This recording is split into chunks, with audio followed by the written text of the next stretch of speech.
বলি ভাতটা হলো হকাক নাই তো কি বলো না গোটা রোদটা অল্প রেস্ট না আমি কাললে রাঁধতে লারিব তোমার বেটিকে রোজে বতর করে যত পারিব খাওয়াতে ওকে তো কি করবে বা দুদিন রান্না বাটে খাওয়া শেষে যখন তখন এই ভাবনা আমিও তো সঙ্গে সঙ্গে সঙ্গ দিচ্ছি রোদে বাতাসে সব কিছু মুহান দিচ্ছি তো বলি বা শরীর খারাপ তো বলি দুদিন রাঁধে খাওয়া আছে সে তো তাহলে কাললে আমি ঘরটাই রাঁধবো আর ঘরটাই যদি না রাঁধতে দিও তো দুবার আমি রাঁধতে লারিব তো ঘরটাই রাঁধবি তো রাঁধবি সে বলি এত সুন্দর পাকা ঘর করেছে তো শ্বশুরে তো বলি ঘরটাই কালো দেখাবে কালো দেখাবে তো তাহলে সেই জন্য বলি আমি কালো হয়ে যাচ্ছি তখন কিছু আছে না ঘরটা কালো হয়ে বাইরে যাচ্ছে বলি চুলা বাবা রে অত রোদে আমরা ঘুরিয়ে আনি আবার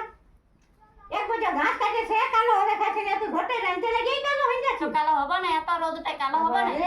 তুই হয়ে যাবি কাইলে ঘাস কাটতে আমি কাইলে রাঁধে দেবো হ্যাঁ চলে যাবো হ্যাঁ নাই জানি অত তো রাজপথে লাগছে জলের লে কাঠের লে তরি তরকারি সব কিছু একদম মজুত করে দিচ্ছি টটবড় আঠাই তা রাঁধতে লেগেই বলছে কি তোমার বেটি এসেছে রাঁধে খাওয়াবো না তো এ বাবা তো রাঁধে খাওয়াতে লেগে না তো কি করতে আনিছি তোকে হ্যাঁ রাঁধে খাওয়াতে তোকে আনা হয়েছে হয়েছে যাও এবারে হয়েছে আর মাথাটা গরম করে না আমরা এমনিতে মাথাটা আমার বহুত গরম হয়ে গেছে তো কি নেই খেতে তো বল হলে না মশলার দোকান আছে করে এনে দিছি মহান দেখে তেল নুন হলুদ আদা রসুন সবে সবাই এনে দিছি তো ভালো বাবাটুকু রাঁধে খাওয়া বাবা দুদিন এসেছে হ্যাঁ যাও যাও যাও করিস না হ্যাঁ খারাপ